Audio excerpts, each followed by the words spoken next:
Hello दोस्तों, मैं ऋचा। आज मैं आप लोगों के बीच फिर से हूँ अमृता के जीवन से जुड़ा एक नया किस्सा लेकर। आज का किस्सा महत्वपूर्ण है। महत्वपूर्ण इसलिए क्योंकि ये किस्सा 1857 के गदर से जुड़ा है।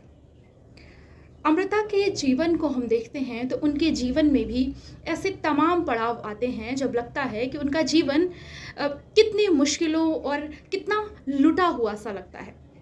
अमृता अपने जीवन को उसी 1857 के गदर की एक घटना से जोड़ती हैं और वो अपनी आत्मकथा रसीदी टिकट में लिखती हैं कि गदर शब्द मैंने सिर्फ सुन रखा था और सुना था अपनी दादी से। उन्हें पता नहीं था कि आखिर उस लड़ाई में 1857 की उस क्रांति में क्या हुआ था।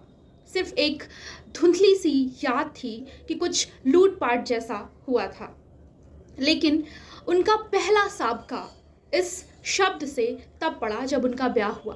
वे जब ब्याह कर अपने ससुराल गईं तो वहाँ पर उस घराने के कुछ लोग थे जिन्होंने दिल्ली से, जब दिल्ली को लूटा जा रहा था गदर के दौरान, तो उन्होंने एक कालीन वहाँ से लूट लिया था, जो कि तब से एक एंटीक की तरह, एक यादगार की तरह उस घराने में था। अमृता ने जब उसको देखा तो उसमें कुछ रंग या फिर कुछ भी ऐसा नहीं रह गया था कि जो देखकर बहुत सुंदर लगने जैसा हो। लेकिन अमृता के लिए वो महत्वपूर्ण इसलिए था क्योंकि वो गदर जैसे एक महत्वपूर्ण घटनाक्रम से जुड़ा हुआ था। विभाजन के समय जब वो परिवार, उनकी शादी मैं बताना चाहूँगी कि लाहौर में हुई थी, जो कि आज के पाकिस्तान में है। विभाजन के समय जब वो परिवार वहाँ से भारत आने लगा तो घर के एक बुजुर्ग जो उस कालीन का प्रयोग किया करते थे लेटते समय बिछाने के लिए, उन्होंने भारत आने से मना कर दिया क्योंकि उन्हें ऐसा लगता था कि सरकारों की ये उठापटक है, कुछ दिन में शांत हो जाएगी और सरकारें किसी का घर कैसे छीन सकती हैं और सब कुछ सामान्य हो जाएगा। लेकिन जब माहौल और बिगड़ा तो एक दिन मिलिट्री फोर्सेस ने उन बुज़ुर्ग को भी एक ट्रक में बिठाया और उन्हें दिल्ली रवाना कर दिया।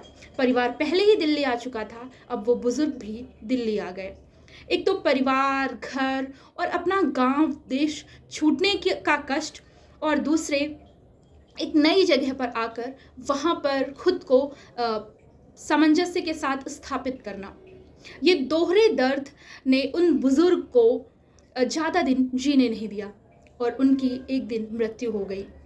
जब उनकी मृत्यु हुई तो उनके शव के नीचे वही कालीन बिछाया गया था और लोगों ने एक स्वर में ये बात कही कि ये कालीन उन्होंने इसी दिल्ली से लूटा था गदर के दरमियान और आज इसी दिल्ली को ये सामान समर्पित कर दिया।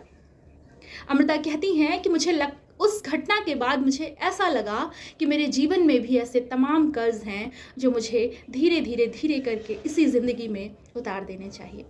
तो आज का आपको ये किस्सा कैसा लगा? फिर एक नए किस्से के साथ मैं हाजिर होंगी। तब तक के लिए आप अपनी राय ज़रूर दीजिएगा।